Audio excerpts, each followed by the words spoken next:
Hello friends, welcome back to my channel. అందరు ఎలా ఉన్నారు? అందరు బాగున్నారా? నేనైతే చాలా బాగున్నాను. మీ అందరు కూడా బాగుండాలని కోరుకుంటున్నానండి. ఈరోజైతే నేను ఇంకొక టేస్టీ రెసిపీతో మీ ముందుకైతే వచ్చేసాను. ఈరోజైతే నేను కరివేపాకు, పచ్చిమిర్చి, తొక్కు పచ్చడి ఎలా చేసుకోవాలో చూపిస్తున్నానండి. చాలా టేస్టీగా ఉంటుంది. చాలా ఈజీగా కూడా చేసేసుకోవచ్చు. చాలా ఇష్టంగా తింటారు. ఒకసారి నేను చేసిన ప్రాసెస్లో మీరు కూడా చేసుకొని చూడండి. చాలా టేస్టీగా ఉంటుంది. మరి ఇంకెందుకు ఆలస్యం, వీడియోలోకి అయితే వెళ్ళిపోదాము. మరి మీకు వీడియో నచ్చినట్టయితే ప్లీజ్ లైక్ చేయండి, షేర్ చేయండి, సబ్స్క్రైబ్ చేసుకోండి. లేట్ చేయకుండా ప్రాసెస్ చూసేద్దాం. ఫస్ట్ అయితే నేను ఇలా ఒక 1 కప్ వరకు కరివేపాకు అయితే తీసుకుంటున్నానండి.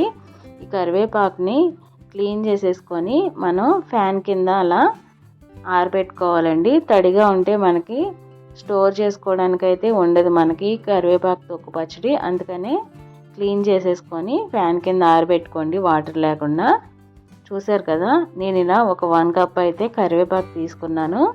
ఈ 1 కప్ కరివేపాకును ముందే నేను ఇలా జల్లీలో వేసుకొని క్లీన్ చేసేసుకున్నానండి. వాటర్ పోసుకొని క్లీన్ చేసుకున్న తర్వాత ఎక్కడ నీరు లేకుండా ఆరబెట్టుకున్నాను ఫ్యాన్ కింద అయితే ఒక 15 మినిట్స్ అయితే.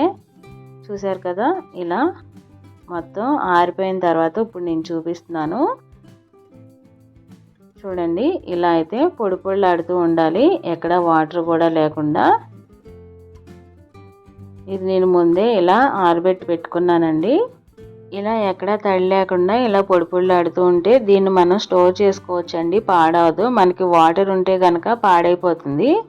అందుకని ఇలా వాటర్ లేకుండా ముందుగానే ఇలా మనం ఆరబెట్టి పెట్టుకోవాలి. ఇప్పుడైతే నేను ఒక 1 కప్ వరకు ఇలా పచ్చిమిర్చి ఒక 15 నుండి 10 వరకు తీసుకుంటున్నానండి. పచ్చిమిర్చి మీ కారాన్ని బట్టి యాడ్ చేసుకోండి. నేనైతే ఇలా గ్రీన్ కలర్లో ఉన్న మిర్చి తీసుకుంటున్నాను. కానీ మీకు స్పైసీ తక్కువ కావాలంటే వైట్ కలర్లో ఉంటాయి కదా, ఆ పచ్చిమిర్చి అయితే యాడ్ చేసుకోండి మీరు. నేనైతే కొంచెం కారంగా ఉండాలని ఇలా ఈ గ్రీన్ మిర్చి అయితే యాడ్ చేసుకుంటున్నాను. మీ స్పైసెస్ బట్టి మీరు యాడ్ చేసుకోండి. ఇప్పుడు ఒక లెమన్ సైజ్ అంత చింతపండు అయితే తీసుకుంటున్నాను. ఈ చింతపండుని ఫస్టే కొంచెం బౌల్లో వేసుకొని క్లీన్ చేసేసుకుంటున్నాను. మనకి చింతపండు మీద ఏమైనా డస్ట్ లాంటిది ఏమైనా ఉన్నా కానీ రిమూవ్ అయిపోతుందని ఫస్ట్ అయితే క్లీన్ చేసి పెట్టుకుంటున్నానండి. ఇలా మొత్తం అయితే క్లీన్ చేసేసుకున్న తర్వాత మళ్ళీ వాటర్ పోసుకొని సోక్ చేసి పెట్టుకుంటున్నాను. ఇప్పుడు అదే బౌల్లో ఇలా మనం సోక్ చేసుకొని పెట్టుకోవడం వల్ల చాలా ఈజీగా మనకి గుజ్జంతా కూడా చక్కగా వచ్చేస్తుంది ఈజీగా. అందుకనే నేను ముందే అయితే ఇలా సోక్ చేసి పెట్టుకుంటున్నానండి. ఆ లెమన్ సైజ్ చింతపండు సరిపోతుంది. ఇప్పుడు ఒక ప్యాన్ తీసుకొని ప్రాసెస్ అయితే స్టార్ట్ చేద్దాం.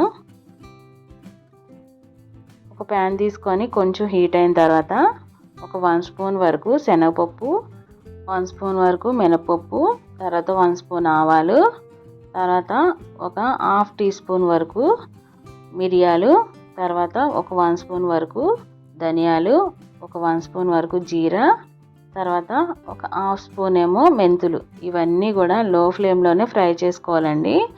అవి ఫ్రై అవుతుంటేనే మనకి మంచి ఫ్లేవర్ వస్తుంది.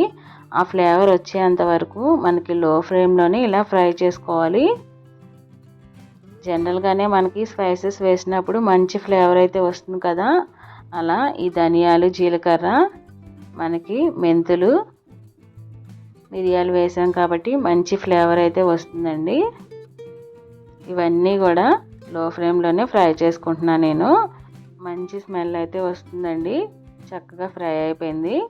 ఇప్పుడు వాటిని అయితే మిక్సీ జార్లోకి తీసేసుకొని పౌడర్ అయితే చేసేసుకుందాం వీటిని. చూసారు కదా, ఇలా కలర్ చేంజ్ అయిపోయింది కదా. ఈ మిక్సీ జార్లోకి అయితే తీసేసుకుంటున్నానండి నేను. కొంచెం కూల్ అయిన తర్వాత మిక్సీ పట్టుకుంటున్నాను నేను. మరి వేడి మీద అయితే మనం మెంతులు వేసాం కాబట్టి చేదు వస్తాయి. అందుకని కొంచెం కూల్ అయిన తర్వాత మిక్సీ పట్టేసుకుంటున్నాను నేను. చూసారు కదా, ఇలా అయితే నేను పౌడర్ చేసేసుకున్నానండి. ఇప్పుడు అదే ప్యాన్లో మనం ఆరబెట్టి పెట్టుకున్నాం కదా కరివేపాకుని, అది కూడా వేసుకొని ఇలా ఫ్రై చేసేసుకుంటున్నాను. మొత్తం డ్రై అయిపోయి మనం చేత్తో ఇలా చిదిపితేనే పౌడర్ అయ్యేంత వరకు ఫ్రై చేసుకోవాలండి.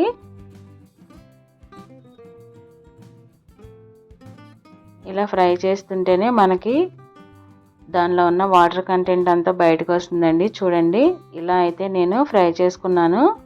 ఫ్రై చేసుకొని ఒక ప్లేట్లోకి అయితే తీసేసుకుంటున్నాను. కొంచెం చల్లారిన తర్వాత వీటిని కూడా పౌడర్ అయితే చేసేసుకుంటాను. చూడండి, మనకి చేత్తో ఇలా అంటేనే ఇలా పొడి పొడిలాడుతూ రాలిపోతుంది కదా. ఇలా అయ్యే వరకు మనం అయితే పౌడర్ చేసుకోవాలి వీటిని అయితే. ఎందుకంటే మనం స్టోర్ చేసుకుంటాం కాబట్టి కొంచెం ఎక్కువ రోజులు ఉండాలంటే ఇలా మనకి పొడి పొడిలాడుతూనే వేయించుకోవాలండి, ఎక్కడ వాటర్ కూడా లేకుండా. ఇప్పుడు వీటిని పౌడర్ చేసేసుకుందాం. ఆల్రెడీ మనం ఇవి పౌడర్ చేసుకున్నాం కదా స్పైసెస్, దాంట్లోనే నేనైతే ఇప్పుడు కరివేపాకు కూడా వేసుకొని పౌడర్ చేసేసుకుంటున్నాను. ఇలా కరివేపాకుతో చేసుకోవడం వల్ల చాలా హెల్తీ అండి. హెయిర్ లాస్ ఉన్న వాళ్ళకి, డయాబెటిక్ పేషెంట్స్కి చాలా మంచిది. ఒకసారి ట్రై చేయండి తప్పకుండా, చాలా బాగుంటుంది రెసిపీ అయితే.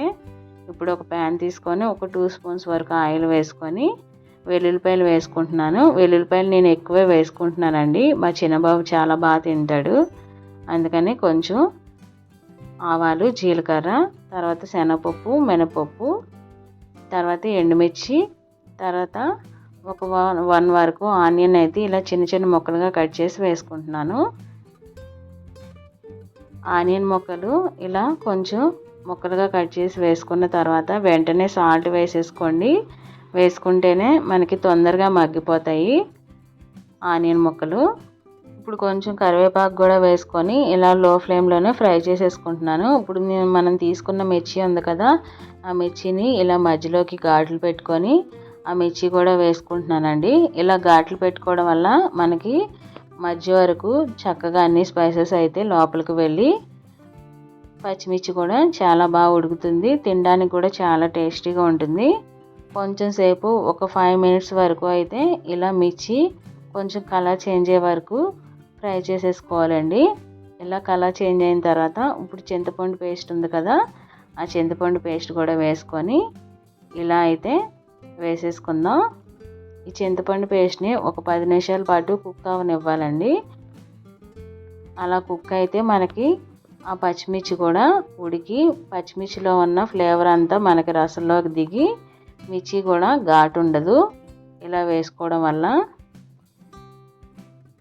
ఇప్పుడు కొంచెం పసుపు వేసుకుంటున్నాను నేను కలర్ కోసం. ఇది పూర్తిగా ఆప్షనల్ అండి, నేనైతే వేసుకుంటున్నాను. తర్వాత కొంచెం బెల్లం ముక్క కూడా వేసుకుంటున్నాను. ఇలా తప్పకుండా బెల్లం ముక్క వేసుకోండి, వేసుకుంటేనే చాలా టేస్టీగా ఉంటుంది మనకి ఈ తొక్కు పచ్చడి అయితే. ఇప్పుడు ఒక 10 నిమిషాల పాటు మొత్తం ఈ లిక్విడ్ అంతా అబ్జర్వ్ అయ్యే వరకు ఇంచుకున్న తర్వాత ఇప్పుడు మనం మిక్సీ పెట్టుకున్నాం కదా, కరివేపాకు పౌడర్ కూడా వేసుకొని ఒకసారి మొత్తం ఇలా మిక్స్ చేసేసుకుందాం. ఇలా దగ్గర పడే వరకు మిక్స్ చేసేసుకోవాలండి. నేను సాల్ట్ తగ్గిందని కొంచెం సాల్ట్ కూడా వేసుకుంటున్నాను. అంతేనండి, ఎంతో టేస్టీ అయిన కరివేపాకు పచ్చిమిర్చి తొక్కు పచ్చడి అయితే రెడీ అయిపోయింది. వేరే బౌల్లోకి తీసేసుకొని సర్వ్ చేసేసుకుందాం.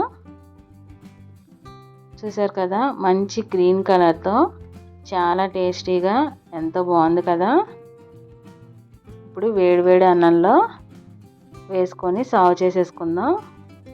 చూడండి, నేను వేడివేడి అన్నంలో అయితే సర్వ్ చేసేసుకుంటున్నాను.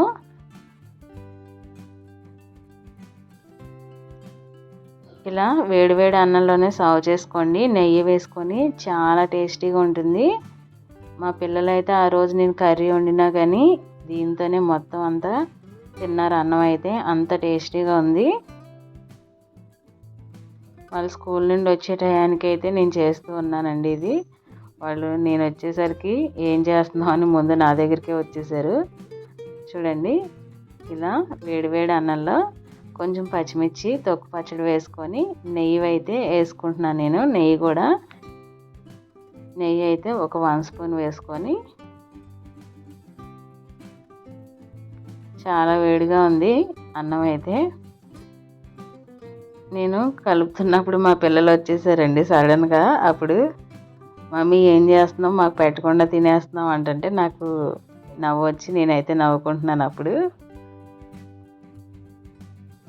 వాళ్ళు వీడియోలో కనబడమంటే కనబడరు, కానీ నాకు వచ్చి నాకు పెట్టకుండా నువ్వే తింటున్నావు అని అడుగుతున్నారు నన్ను. అయితే చాలా టేస్టీగా ఉందండి. చిన్నపిల్లలు కూడా చాలా ఇష్టంగా తినేయచ్చు. నేను ఈ మిర్చిని అయితే ఇలా చిన్న చిన్న స్లైసెస్లా కట్ చేసుకొని అన్నంలో పెట్టుకొని అయితే తినేస్తున్నానండి. ముఖ్యంగా నెయ్యి అయితే వేసుకొని తినండి, చాలా టేస్టీగా ఉంటుంది ఈ తొక్కు పచ్చడి అయితే. చాలా బాగుంది. ఒకసారి మీరు ట్రై చేశారంటే మళ్ళీ మళ్ళీ చేసుకొని తింటారు, అంత బాగుంది అసలు.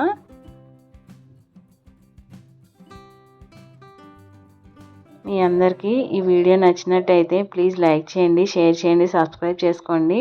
మీలో ఎవరైనా ఫస్ట్ టైం నా ఛానల్ చూస్తున్నట్టయితే ప్లీజ్ లైక్ చేయండి, షేర్ చేయండి, సబ్స్క్రైబ్ కూడా చేసుకోండి.